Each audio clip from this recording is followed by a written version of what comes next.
We'll be getting started in just a moment.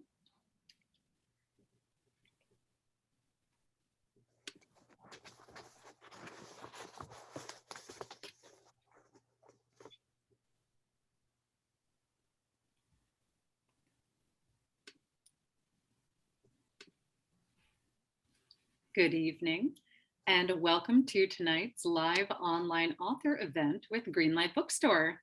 I'm Kay from Greenlight, and we're thrilled to host tonight's event with Robin Kirman, launching her new book, The End of Getting Lost.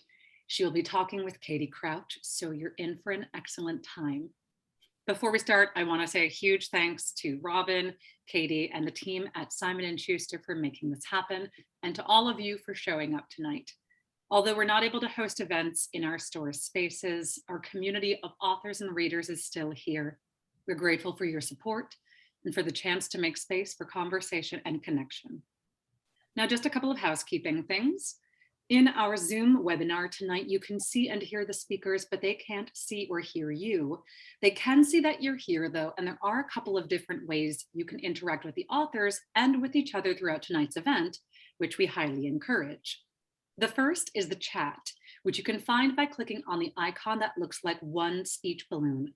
You're welcome to post your comments and thoughts in the chat. It's a great way to show your appreciation for both panelists and to interact with fellow attendees. If you have a specific question you'd like to have answered by either panelist, please post that question in the Q&A module. You can find it by clicking on the icon that looks like two speech balloons. We'll be pulling questions only from the Q&A to be answered in the later part of the program. And importantly, tonight's featured book, The End of Getting Lost, is available for sale from Greenlight Bookstore. You can shop in person from 10 a.m. to 8 p.m. at both our Fulton Street and Flatbush Ave stores, where you can purchase Robin's book and many others on site. You can also order online at greenlightbookstore.com for a quick pickup at the store or for shipping anywhere in the US. I'll drop the buy link in the chat. As thanks for attending tonight's virtual event, we are offering 10% off the featured book. Enter coupon code GreenlightEvents10 into the coupon discount section at checkout online for 10% off. If you care about supporting the careers of authors and the ongoing existence of independent bookstores, buying tonight's featured book is a great way to show your support. Our interviewer tonight is Katie Crouch. Crouch is the New York Times bestselling author of Girls and Trucks, Men and Dogs, and Abroad.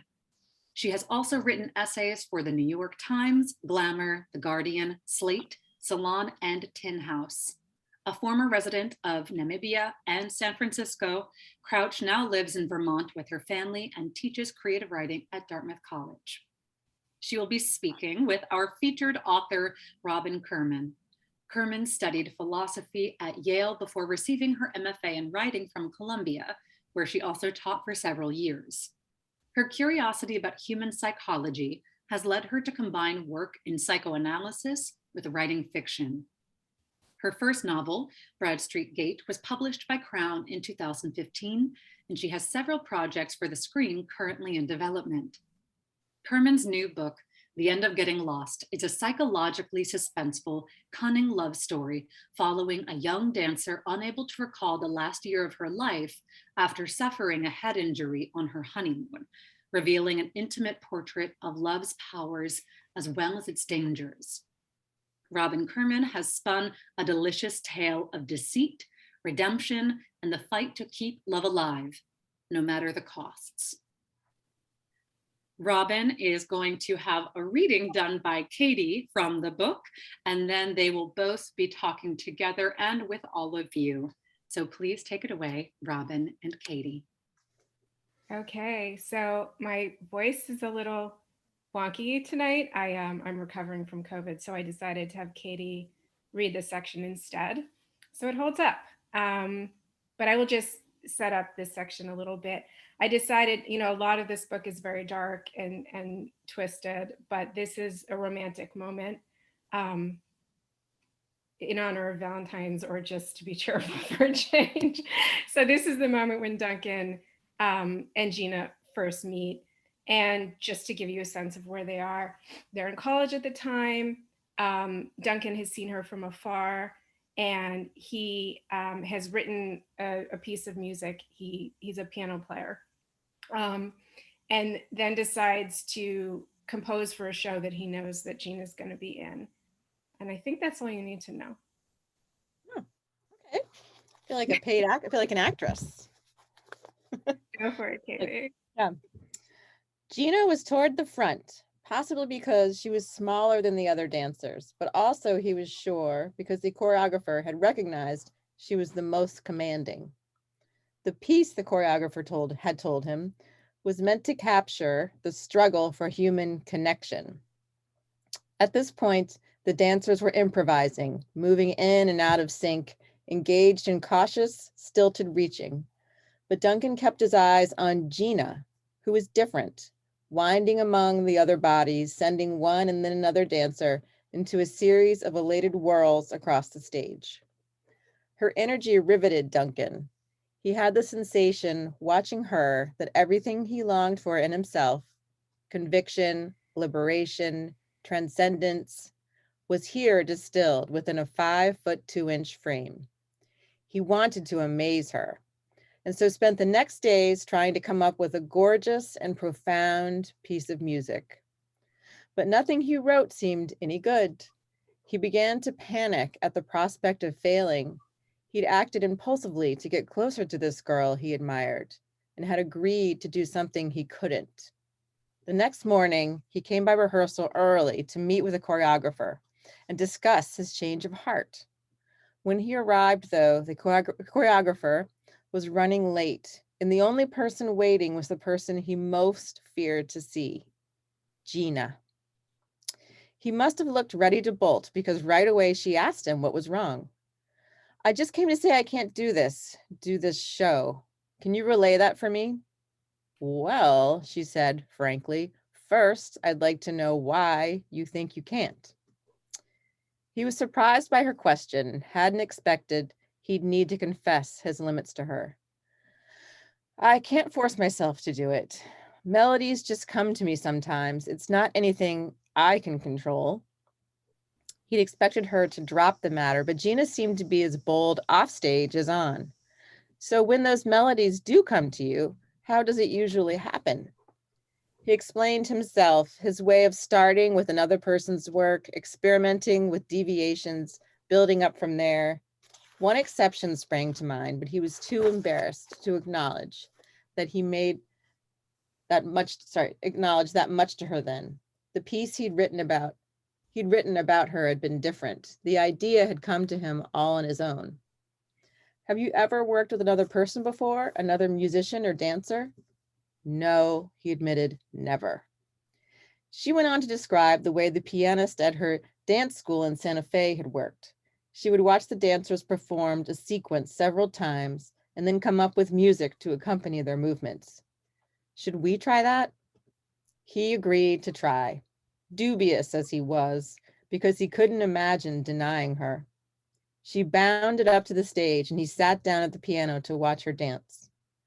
Without the other dancers present, he imagined she'd be hampered, but she launched in unreservedly, her form contracted into loneliness, then surging outward, searching. For his sake, she exaggerated the sentiment in every move so that he could better grasp the tone, and he let his fingers run to keep up along the keys. A song began emerging. After a moment, Gina stopped him. That's pretty there, but maybe too pretty? I'm feeling the movement is more uncertain, even strained. Okay, I see that. I'll try that then. He added more ambiguity in the form of suspended and diminished chords, and quickly decided that yes, Gina was right. He continued until, a few moments later, Gina stopped him again. Here, though, the tone shifts. There's less ambivalence, more daring. Maybe this way? He tried a bolder, major key passage. More tender, dreamier. He slowed, taking in her words. Until now, he'd been struck by Gina from afar, by the intensity that she projected. But here, working with her, he began to get a feel for what sort of spirit animated her. Gina's instincts were so sharp, her confidence in them so total, that every phrase and motion to come from her seemed singularly persuasive. Her vitality hit him in a way that made him feel she was more real to him than he was to himself. He proceeded to follow all her suggestions, and it startled him to find in the end, when he played the piece over, incorporating her changes, that it was far better than he'd ever imagined. You're brilliant, he felt like telling her. The pressure of his private admission, this revelation, was so great his heart began to thump. He could feel himself blushing at this thought that gripped him, that Gina elevated him, brought him closer to the best that he might be. Something miraculous had taken place, and he didn't know how to convey it or what to do with all the energy stirred up in him. And so he played the piece for her again, this time with more fluency and more quickly. Gina kept up, inventing new moves that matched still better with his notes. When they were finished, she was panting, and he was too, and both of them, not sure what else to do, began to laugh.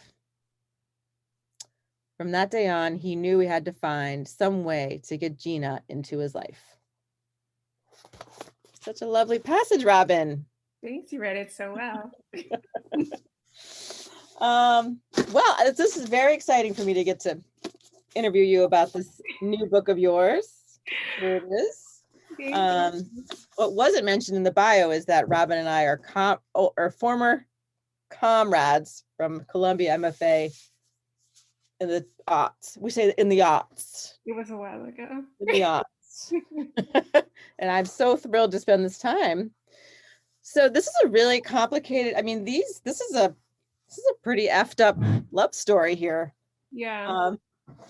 And very complicated and very, there are a lot of twists and turns and sort of double reveals, but I would love to know but the couple themselves feel so real and so visceral.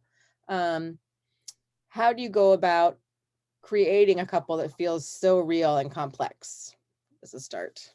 Sure. So I feel like I'd written mostly dark material before, and that it was a challenge for me to try to create a love story. And I guess they go through so much, and so much goes wrong, that I felt there had to be this almost magical, I mean, this is in the passage, this almost magical force bringing them together, something really, exceptional to this pairing, so that you would feel, the level of investment, and almost that this is something bigger than them, that occasionally you have this meeting between people where something kind of larger happens than the two of them. And, I think you get a little bit of a sense of it here, that this is Duncan's point of view. You don't get Gina's, but, for him, if they're young, they're in college, they're developing as people. Duncan is not as self-assured. He is not prepared to embark on an artistic career. He feels too many other pressures, economic and from his family. And Gina is this really enlivening force for him. So in a way, she enables him to sort of dream a more vital version of himself and become that. And, from her point of view, he fulfills a lot for her too.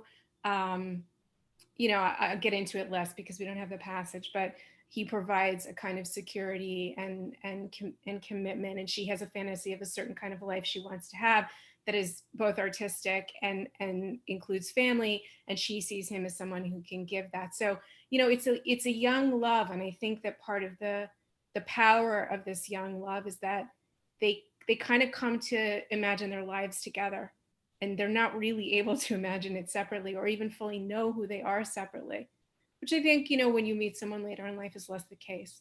So I was trying to capture that, and then you understand a little more why they do the insane things that they do in the course of the book. I mean, it is true. One does kind of weirder things for love when one is young, I think, than it's for the middle of life. But these people are really doing some pretty out there things, these two characters. And there are, a few twists. I was interested to know, did you plot it out, or did you know how it was going, what sort of the arc and then the twist? Did you know all that when you were beginning? Or I knew the general direction. I mean, I think when you sit down to write a novel, it's so big, you can't really hold the whole thing in mind, right? I mean, you always end up making changes and discovering things as you go. But this was a novel because it hinges on certain twists where I felt I needed to know, let's say, the 2 or 3 big moves before I started writing. okay, so you Yeah. sort of knew. And so part of what you've been doing in the years since I have, this had a absence of you, Robin, is you now also are a psychoanalyst. How is that, or almost, you're almost a psycho, how has that informed your writing of this novel? I mean, I think it did. I started this novel at the very beginning of my training. But I did do some revising and some writing while I was in training. I'm in my last year of psychoanalytic training, so I do see patients, but I'm not technically like a licensed therapist yet. I mean, I think one argument is that some of the same obsessions exist in my writing and as exist in my thinking about psychoanalysis rather than necessarily. I do think that training influenced my writing in certain ways, but I think more generally speaking, as writers, we have certain fascinations. And I think one of mine has always been what happens to us in love, how much of what we're doing we're not aware of, how much of the act of falling in love is a kind of dizzying experience of losing oneself. I think it's implied in the title, The End of Getting Lost. Whether or not they are at the end of it or not, they definitely do get lost. And I think I think of, to fall in love is to fall. It's to lose some sort of orientation and sense of reality even. And I think I've always been interested in that. And then in psychoanalysis, you explore so many different models of thought around why this kind of thing happens and how sort of, in our basic early love relationships, certain patterns are met that we'll kind of continue to seek without knowing we're seeking, continue to repeat, that we will often distort our sense of reality in order to hold to a person. And we will also in the space of our fantasy distort them, right? They become what we need them to become, and then we're very frustrated when they're not really that. So I think in a way both the novel and psychoanalytic thinking allow me to explore some of my curiosity around those kinds of questions. And I also think in terms of how the training influenced my writing, I spent a lot of time on character, a lot more than in what is kind of traditionally considered a thriller. Because I'm really interested in character and I'm really interested in hooking implausible action to strange but plausible motives once you know who these people are. So maybe it's necessary, maybe it's not, but I give you these characters from birth basically. So you have a sense of, what sort of psychological path they're on and what's driving them that they may not even be aware of in themselves. That's so interesting. That's a lot to think about. Thought patterns. I mean, it is interesting because when you're young, during that, it's like we're not quite equipped for the dizzy. I mean, I wish it could all be backwards. Like, right, we could get the dizzying stuff now, or at least for me at 48, when like I know myself so well, and I could be able to handle it. Whereas at like 19, that was a disaster. It was a disaster. And this is, it's more fun to play with in fiction than to live through in life. But Gina's not a disaster. I mean, she seems like, and it's a lot there. So this is not a very honest couple. No. So, and you were telling me offline that, that's something that interests you, is how couples, successful or not, have to sort of, build these fictions for each other. Can you talk a little bit about that? And do you feel like hope for them in the future that they'll get to the other side of this? I mean, they're going to have a hard time. Like, yeah, I'm not sure. The honesty wagon, Gina and Duncan. Yeah, I'm not sure if they will get over it or not. I think First of all, it makes for more of a page turner when people lie. So, a lot of the story wouldn't really take place if you didn't have these kind of duplicitous characters. But I tried to build it into who they are without giving away too much, a certain sense of why they lie. So in Duncan's case, he's kind of an appeaser. Like he doesn't, you learn in his history that he is an extremely anxious, overprotective parent and is always lying about what he's doing so that he can have a life at all. So he's kind of in the habit of lying, and he's a polite liar. He tells people what they want to hear. And in Gina's case, I mean, she's very tricky, and I think part of it also goes into the fact that I made them both artists and creatives. She's a little bit in love with fantasy. Hmm. So, and I guess I have this idea, and I say it in the book, and I guess I think it in life, that really, really wild, passionate love and creativity involve a kind of disconnection from reality, like at their core. And I think she's not someone who wants to really remain connected to reality. So she'll go pretty far in denying reality to others and to herself to kind of live in the mode that she prefers, which is not a very direct one. Yeah. She's such an interesting character. I mean, they both are. And then what about Graham? I mean, what's his sort of, I mean, is he just meant to be like just like straight guy? She does not, I mean, not literally straight, but sort of Yes, I know what you mean. the steady guy. I think so. The safe guy that she just can't deal with. Yeah, I mean, she meets him in a moment when she wants to forget herself. And I could kind of imagine if you've ever had such a moment when you're just really compensating from what you were before in the relationship before. And you're just like, I want to feel so different. I'm just going to be with this person who calls forth a totally different version of me, who really doesn't know who the hell I am, frankly. But, that's fine, because I don't want to sort of inhabit what I just was or what I was just going through. So he's like a sorbet. He's like a palate cleanser. Oh, he's a live sorbet. Ouch. So funny. And so another thing is that they're sort of drifting about abroad, and you've spent a lot of time living abroad. Not in Europe. Well, were you in Europe? You were in Israel most of the time. When I was living abroad, it was in Israel, but I did a lot of traveling through Europe in the 90s. So it definitely seemed like you knew, I mean, obviously you knew the places very well, but also that sense of being abroad without sort of grounding. And is that something that, I don't know, is that something that informed your fiction about how your time abroad and how they are? I mean, this is the 90s, so you've been, but did your time abroad inform this story? It did. And it's funny because people who didn't live through the 90s, are so sort of curious about why I wrote about the 90s, but I lived through the 90s. Are very hip right now. Did you know that? They're having a whole I mean, why not? Because we're so inundated with social media and we're so incapable of getting lost in the world.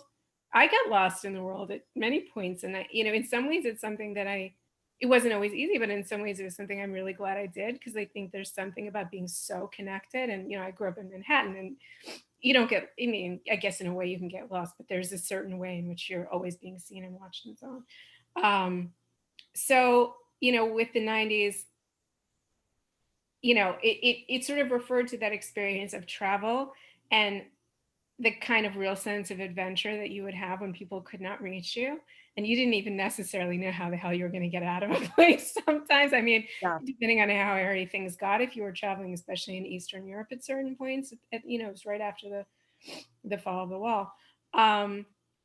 So that was part of it. And then living abroad and having relationships abroad also factored in, because I do think none of this could happen the way that it happens if Gina were connected to her people.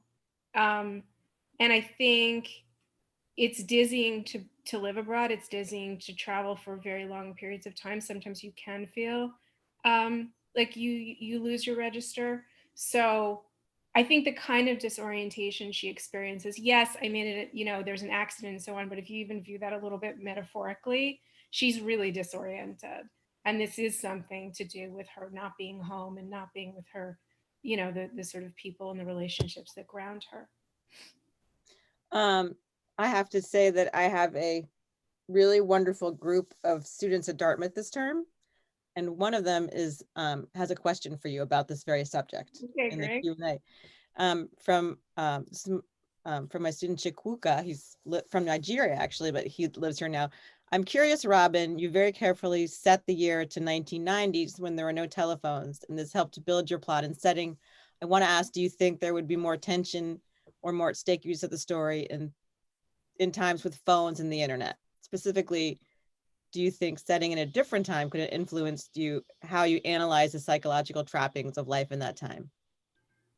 Generally curious why you chose that time period. I mean, I think I would have had to change a lot, like just in terms of the plot, because a lot of this involves a chase, ultimately, people trying to reach this couple. And I think if you had, you'd have to really go to great lengths to explain why Gina never checks email or why nobody is just calling. So, you know, it was built into that time. I mean, also, and this is mentioned a little bit, in places like Prague, and some of the novel takes place there, people didn't even have phone lines in the 90s, like in the early 90s. So you could, I think elements of the chase would be very, very hard to engineer. And honestly, I gave myself kind of an easy way out, because I think if I wrote this in a modern setting, people would be like, this is just impossible. You know, somebody would have checked their cell phone messages by now. So that is part of it. But I love that period. I love the feeling that that people couldn't check on you. Yeah, and you know, it's funny now, if you have something contemporary where they can't use their phone, it's like, oh, the phone fell in the water, or right. like It's changed a lot. I think it's yeah. changed writing a lot. I think it's changed a lot. I had a in 1996, I fell asleep on a train from Berlin to somewhere, and someone stole my wallet. So I woke up with nothing. Yeah. This is And the experiences I'm talking about. yeah, and I called mom, and I had a southern accent. You know, she said, "Well, Western Union used some money Right. to Prague, but took 3. So for 3 days, I had no money. So I had to just ask people for like eggs, like hard eggs. I know. But like, places like such a moment. Like it really, like I'll never forget that. It was like, you know, if you have nothing, you can figure it out. You know, and that I'm glad I didn't have a phone to be like Instagram. Look at me, selfie. It felt more dangerous, and it felt more adventurous for this reason, I think, right? Yeah. Okay, there also is a question from Desson Thompson. Sure. Desson. Do you ever get to the point where your characters misbehaved and didn't listen to your pre-thought ideas of who they are or how they should react? Ooh, that's a good question. That is a good question. I mean, I like them misbehaving, so I don't know how to answer that. I mean, sure. I think when you write, you know, you really don't know everything that the characters are going to do. You can't possibly, right? Even if you have in mind, let's say 3 or 4 basic moves, you know, they're moving throughout, they're acting throughout. So yes, did they ever do anything worse than I wanted? I think it's, you know, things came to me at certain points that went a little darker. I mean, even that innocent scene, by the way, she knew, I forget exactly now, but I think, you know, she knew that he was, she went into the show because she knew he was trying to meet her. There was like already some way in which she was lying and spending things. So there were like tons of places where I sort of went back in and wrote in the characters, you know, having more sight or being more foresight or being more wicked, or doing something naughtier. I don't want to give something away, but Duncan does something really stupid and kind of wacko, and I didn't know he was going to do that until I wrote the scene, and then I just thought he's going to do this crazy thing. Okay. And then you were like, oh, this works. I know, I liked when, you know, I know some people might think it gets too crazy in places, but I was sort of playing with the edge of, you know, the edge of how far we would go. You know, this is really about 2 lovers that are not in control. Yeah, I mean, I feel like, I mean, there was no way that, definitely there were things that I was like I would never do, but that's what fiction is for, right? To kind of push things. I'm like, yeah, these, it feels very, you know what? It feels very cinematic, which brings me to a question. I have been reading online some exciting news. Can you tell us a little bit about maybe the fact this might be brought to screen sometime soon? Sure. So, I mean, interestingly, I actually had the idea for this as a film.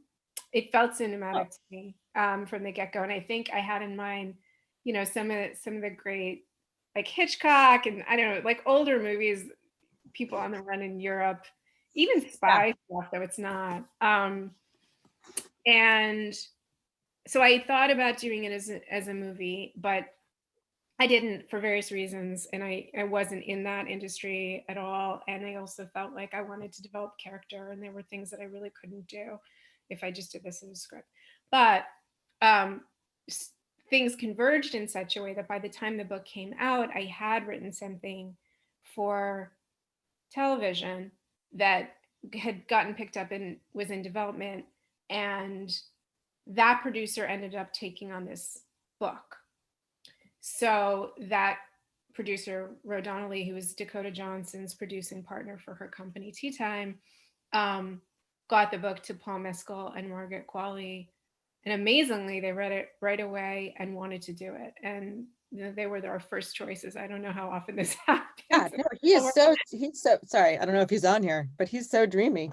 He's very dreamy. And so is Margaret. She is. Margaret. And she's a dancer, you know. So she's just amazingly she was a professional dancer, and I hope that a dance scene gets in because she's phenomenal. And they're just great. I mean, they're great for the role. And so, you know, after that we got a wonderful director. And I am attached to Adapt. So let's hope that this thing really happens. Yeah, that's so exciting. So I mean, it would be really, I can see it like cinematic all over Europe. Be amazing. Yeah, there's a lot of action and chase stuff, and there's great settings. And then now you have hot people. It's hot people. So tell me about your process. I mean, when you, for both books, so how long does it take you to write a novel about? Well, when you knew me, it took me a decade. I was really slow, and I have accelerated dramatically over your first book took you a while, or you had did you have another book? I spent forever on, you know, the book I did in school, and then I spent forever on another book, neither of which were really commercially viable. And then I started, you know, Bradstreet. It was funny because Bradstreet Gate, the first book I got published, I wrote during my pregnancy. It was okay. I was broke. So like, I don't know what's going to happen. And I just wrote the novel, like finished it a week before I gave birth. So it was 9 months start to finish. And wow. Then, yeah. That's quick. And also interesting that it was so dark. I mean, that's a really dark novel, right? Yes. You're like having a baby. You're like, I'm feeling dark. I was, you know, it was also kind of about how life goes awry with, you know, people with promise, young hope. I guess I like young people with promise, and then everything goes wrong. Yeah, going to hell. That's all going to hell, kids. No, that's life, man. So this one, it took only slightly longer, and at that point I had a kid, so I was busy. So again, around a year. And you know, then you get into the process of edits, you know, once you're picked up by a publisher. But the bulk of it. That's not bad. I mean, that's pretty fast. I mean, that's faster than me. Way faster than me. Well, maybe it shows. No, I don't know. No, it doesn't. But so in terms of all those sort of bits of craft, like how did you, I mean, you say you did there is a lot of character on the page, but how do you go about developing your characters? Like, do you know something about them when you sit down, or does it just come to you? Or it's an interesting question. I feel like all those years of, you know, spending a decade on a novel or whatever it was, did actually change something with me internally, where I just don't have to think. I mean, this is maybe not so helpful for younger writers, but I think that I used to have to really struggle, and a lot of it has become much more intuitive. Often they kind of come to me, and I sort of have a sense of who this person is. And then, you know, I would say to some degree in tandem with coming up with the story, I'm coming up with the person who fits that story. Yeah. And I will say also that with this particular book, I think some character development was added after the first draft. So I did go back and develop even further, but there was a way in which I kind of saw Gina and Duncan in a kind of intuitive way. Cool. And then, Yeah. you see, I mean, I did the stuff that sometimes you don't include in a book where, student writers might write a character history just to know it. I wrote a character history and stuck it in as like chapter 3, 4, so I definitely did do that work if that's and then we talked about the plot, like you sort of knew where you were going. But then what about, I mean, how did you figure, did you plot out where they would, because they keep moving, they're like kind of all over the place, but it seems like you said, like the writer, you feel very grounded in where they are, but did you have to sort of, did you know where they would be and where would they kind of go in a circle almost, like right, geographically? I mean, some of it I made up as I went. These were also destinations I had been to, and I tried to pair the destination to what was going on in the story. So you start on in Switzerland, and things are very beautiful. It's bucolic. It's peaceful. It's Switzerland, right? It's like my ambition.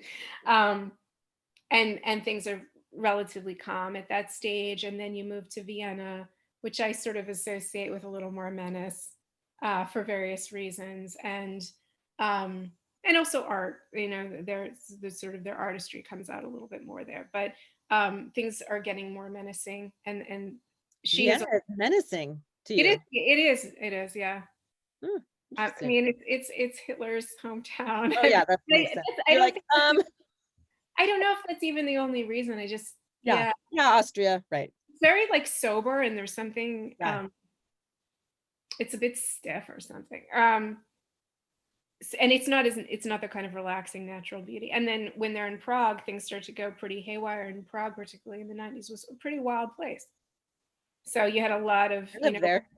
Did you? Oh, cool. I mean, a lot of young people were coming in, but there were still sections that were like really, really poor and wild. And so, and they meet up with friends there, and you have like a little of that sense. Siena is the climax, and it's a horse race. And at this point, there's a chase. So you have the race and you have the chase. And then Rome is heaven because, it's where everybody ends up happy, let's say, somewhat, because it's Rome. I don't know. Who doesn't want to end up in Rome? Yeah. This will be a really good, will it be a show or a movie? Movie. Okay. I mean, I would like to see it like a lot of episodes. It's kind of what we all want now. It's like, maybe I'll do a TV show too, just for you. Yeah, do it for me. I want to see Paul and is it Margot? Sorry, Margaret. I want to see them just over and over, episode after episode. Like, yeah. You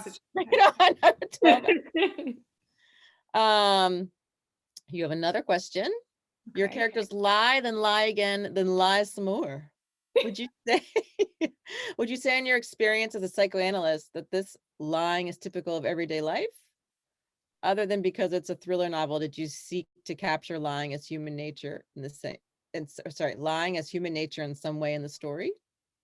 Yeah, it's an interesting question. It's exaggerated, it's a little outsized, but I will say, I do think there's a lot of lying between couples. I don't know that it always, we're not always talking about big lies, infidelity. But I find that people have a hard time being completely honest and open about, particularly in the beginning of a relationship, who they truly are. Some of their more, let's say the parts of them that don't match the fantasy that they want the other person to have of them, which may not even be the other person's fantasy, but it's the fantasy they want them to have. And I think we go through a fair amount of time in our relationships, particularly when we're young, trying to actually aspire to resemble that. Maybe it feels better than being ourselves a lot of the time. And I do think we end up lying. And it's not lying on the sort of scale that you see here.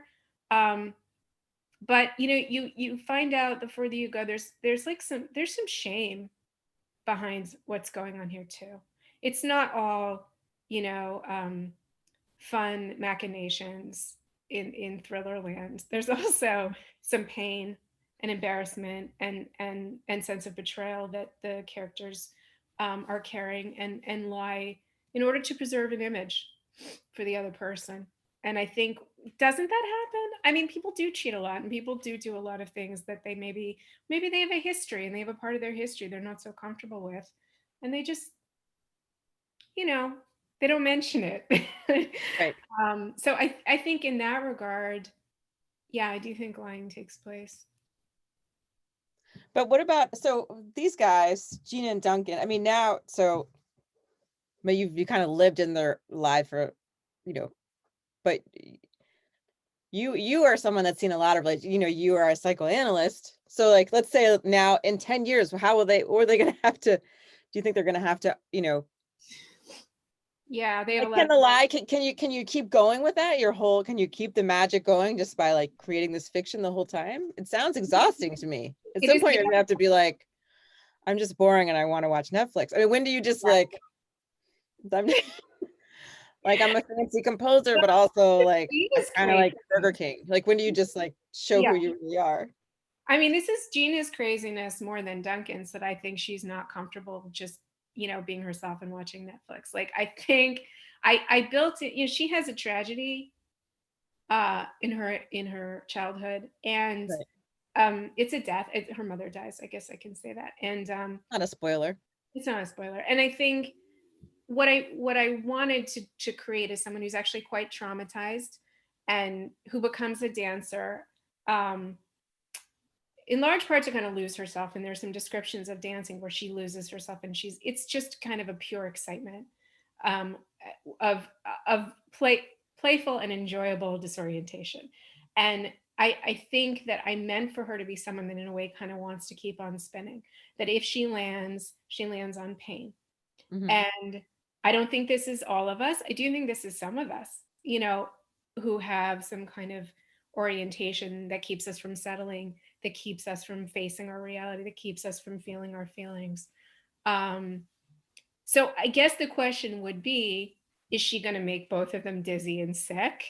Or is she going to kind of come down at a certain point and realize, she cannot live on the run in a fantasy space, all the time. And then they would move to a more mature relationship that involves. I feel like you should write a sequel when she has her child and see what happens. Because I mean, that's going to be a little slap in that'll be a wake up call. You think she's going to be a good mom? I don't know. You're right though. Motherhood changes everything. It does, because then you're gonna like, you don't. I don't know. It does. You don't get to be quite so like selfish and self-centric and like, I have this. I'm in. I have my neuroses, but it's like, oh, my kid is gonna get run over by a car. It'll probably force her to, confront all her mom issues, and she'll mature, and they'll live happily ever after. So interesting. So what now, are you in the middle of writing something new? I know whenever I'm done with something, I quickly start something else so that I don't have to focus on reviews and things, even though I'm sure your reviews are amazing and you have this great movie deal. I totally know what you're talking about, but I'm busy with film stuff because I have to do the adaptation now, and I had a couple of other projects. So I haven't gotten, I also feel like if I'm going to write a novel, it's just such a huge investment of time, and I have less time than I used to. I'm also doing the psychoanalytic work. It's got to be, the idea that I cannot live without writing. So yeah. I've been doing sort of smaller things, some, TV stuff and movie stuff. And I really need to focus on this adaptation. But then, I mean, I'm gonna have to. Sorry, I've got to break this down. When you say some TV, like when people say that, I'm like, wait, what? What is that? Some TV stuff. What is TV stuff? So I wrote a show that's in development, and we'll see if anything happens there. And I've written another film or two or three, but I'm sort of waiting to see what happens. It moves very slowly, Katie. It's like, while you're, I mean, are you listening to someone's problems while you're psychoanalyzing them and then secretly writing absolutely a script? I'm just transcribing it, making a movie and sending it off. How are you doing? I'm not understanding. I use my time, conscientiously. Use your time well.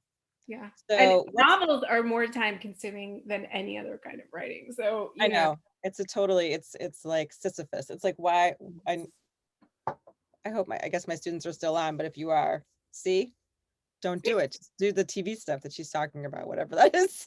Well, I'll come back with how horrible that is later. What is the show? What is that? Can we know what that's about?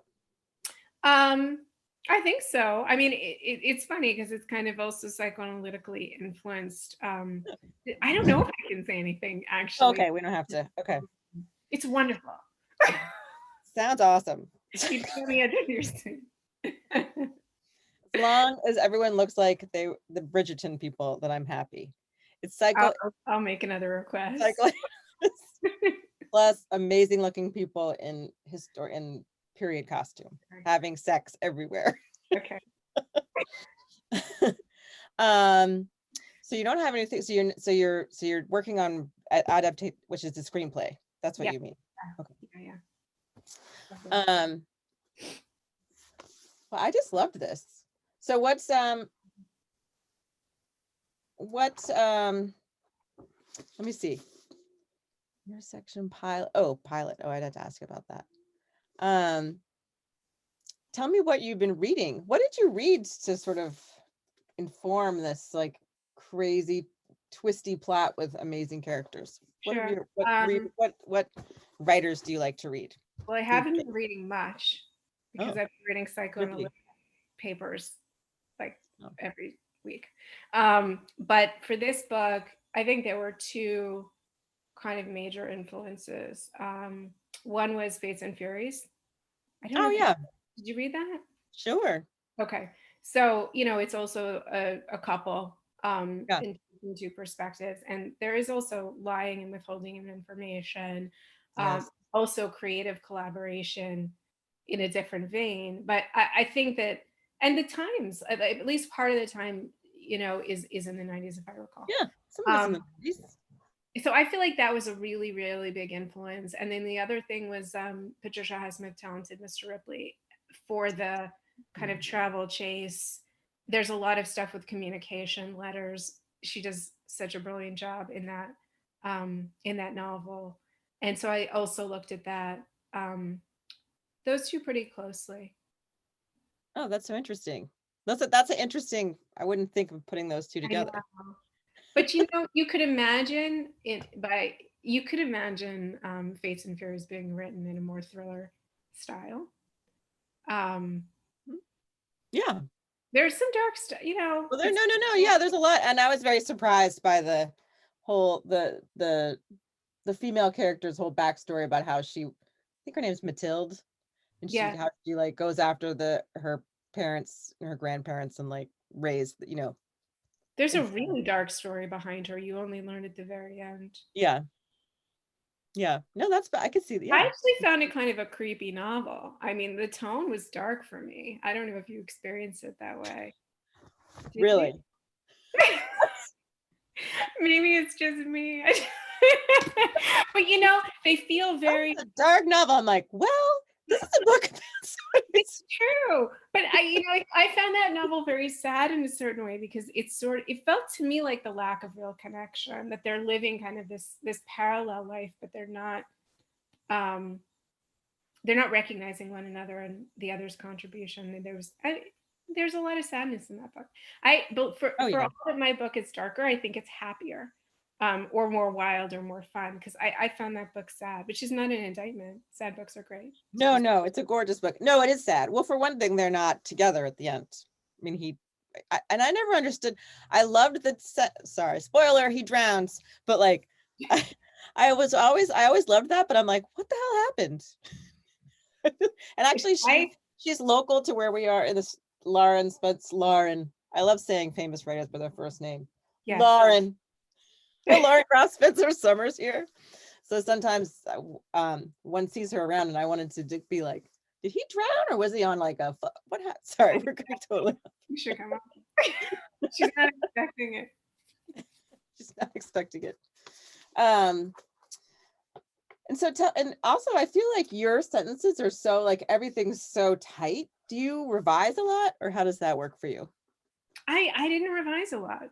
I don't know. I it's funny because I You're kind see, of doing everything that I tell my students. I'm like, you must revise many times. sorry, You but have to remember, revise to I development. was obsessive for 20 years in order to now be kind of lazy. What happened to the book you worked on for a decade? You just put it in a Well, drawer? they came out with it the day before the market crash, and what was it, 2008 or something? Oh, it came out. What's it No, called? it didn't come out. It didn't come out. Publishing was totally shut down, and it was a comedy of ideas. I mean, it would have had a very small readership, and if you recall, the there was like a huge amount of layoffs in publishing right around that time. They weren't Okay. publishing the cookbook, so it just got killed. Um, I both this and Bradstreet Gate, which I wrote really quickly. Like there's the writing is really formal and kind of careful, and I'm almost surprised because I feel like that's not my presentation and that's not really how I write scripts. But I guess when I get in a writer head, I I sound fancy. I don't know. A little more than I am in life. Well, I mean, I don't know about it's still accessible, but I think it's very, yeah, it feels very, I would say, fully baked. Thank Like, you. well, like every sentence is very, yeah, it's very, it's a lovely pace and it's very beautiful and very, Thank you. it's so, but no revision. No, I don't do that in my. Get a little. Don't get me wrong. Oh my gosh.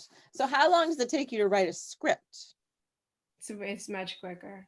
But I've accelerated enormously. I was really the slowest writer, and then I moved to being a quick writer. I think a lot of it just What, if what happened? How did it work? How did you? I don't know. I think I just, first of all, I stopped second guessing myself, which I used to do, to Yes. infinity. And I used to try 50 versions of everything. And I started to feel like if it comes to me and there's some sort of, not always, I mean, for sometimes your first instinct is bad, but I started to just trust more stories as they arrived, and they started to come in a way that they hadn't come prior. But I don't think that you can skip the work. I think it was going through, being as fastidious as I had been. I mean, Yeah. you remember graduate. I mean, every word, would be rewritten. I was, Limoges. We were total. I was anal as anybody. So I think that just some of that gets internalized. Yeah. And that's all. Well, it's a torturous. I mean, it was. I mean, I found it very stressful. As fond as my memories are, I almost had a nervous breakdown in Columbia because you're just like judged all the time for everything. Absolutely, and it's also really mismatched to the marketplace. I mean, they're just market forces that Tell me more about that. Well, I wrote stuff that not a lot of people were going to read. Right. And then I had to figure out how to write stuff that I still sort of write in that tone a little bit, but just material and subject matter that was going to attract more people. Right. Oh, that's interesting. How did you figure out how to make that shift? Maybe I haven't made that shift yet. You've made that shift because you're well. Some of us maybe don't even need to make a shift because we're already there. Part of it was moving closer to myself and my own story. And Bradstreet Gate has a lot of autobiographical elements. And then I just, I put in a little more thriller, page turner components than I had originally. I wrote quieter books. It's quieter. And how do you know how to do that? Do you read thrillers for fun? I mean, like sort of. I really like Gone Girl. Most of them I can't read because I don't find them very well written. But sometimes they make good movies, and there are a few exceptions. I don't know. I'm tricky because I really like literary writing. But I think you would like this book I'm reading called Vladimir. I heard a lot about that. Yeah. It's fun. Well, I mean, I think you guys have this, similar outlooks on that cover. It's a bit dark. That cover is hot. I know. I like carry it around and I'm like, I don't know if know. you I guys- was trying to I don't figure have it with me, but out it's like has this to be half-naked ironic. man like lounging. And I effing love it. I think it's so great. Like it's sexy.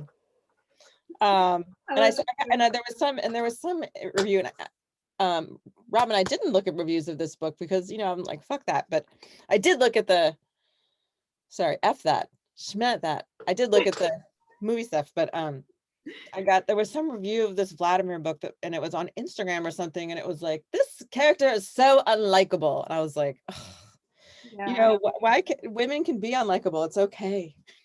We have things in our head that are not likable. I feel like now we have a moral obligation to be unlikable. Yeah. She's been too nice for too long. I mean, I like that about these characters too, especially Gina is kind of no, hope you're not, but Go for it.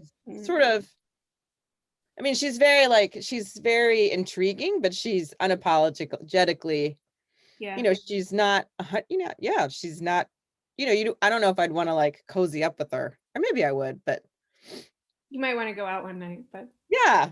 I mean,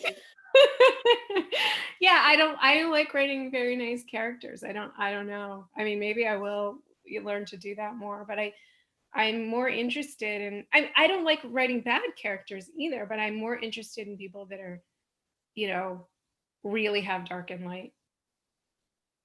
Yeah. And that are not clearly likable and do things that we think we would not do, or do things that we think are wrong to do. But then I try to not just damn them, but present a context and even a conflict with the parts of them that we do like and the parts that we can empathize with. So for me, that's more interesting than writing nice characters. I don't know. Oh, she's giving us links to Vladimir. That's cool. Do you have any questions from the audience? I had some, but I asked them all. I was asking them while they were going. Was there any other shout out, any other books quickly? I'm trying to think. Another thriller, because I read actually thrillers all the time. I read bad ones and good ones like this. Like, just sometimes I'm just like, oh, I just want to read a dumb but like a page turner. I have 2 kids and I can't think, and I'm just gonna. I read a lot of literary books, but I also sometimes I'm just like, I gotta read something that's gonna be. If it's well written, I don't mind doing it. I think sometimes I get hung The well-written thriller is kind of hard though. Yours is an exception. And the market isn't really set up for it, because I think a lot of the people that read thrillers have very set expectations. Yeah, which is also true of literary readers in a way. And I actually like that middle zone, but I think that middle zone is tricky. Oh, I know one I read that you would like, also, called Mrs. March. It's by a Spanish writer. Oh, and it's about the Upper East Side of New York in the 50s, and it's actually it's not the 50s. You think it's the 50s, and then it turns out it's not. Super dark. Cool. I think you would like that. That's also in the zone. You could do like a dark book club, dark literary thriller book club. Mrs. March, The End of Getting Lost. Brad Street Gate. Your mom. Okay's back. Hello. She's like, hi. I'm reining you in. I was enjoying hearing the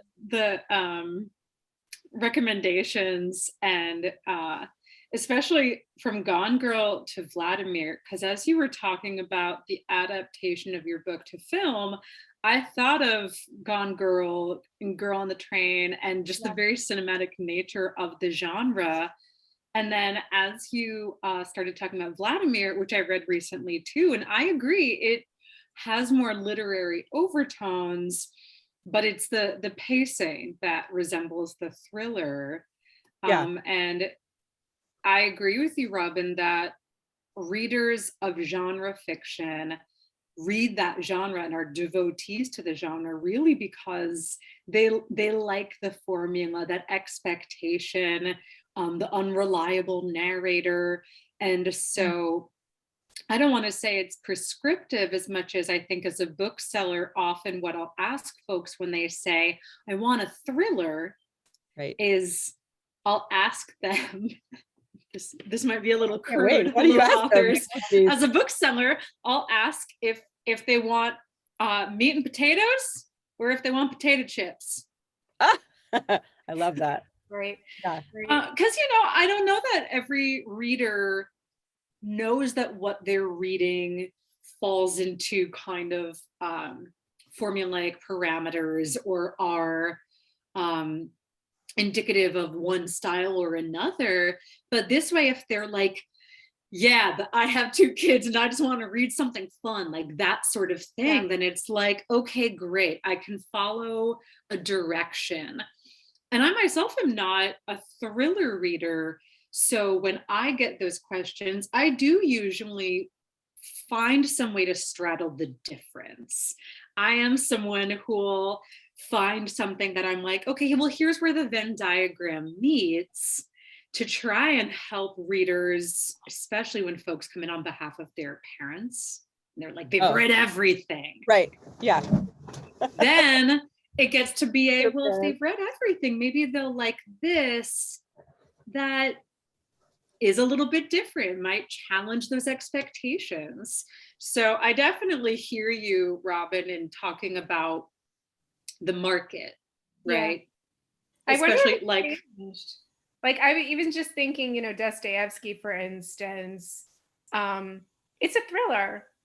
You know, it's a weird thriller, but there's murder, you know, Crime and Punishment.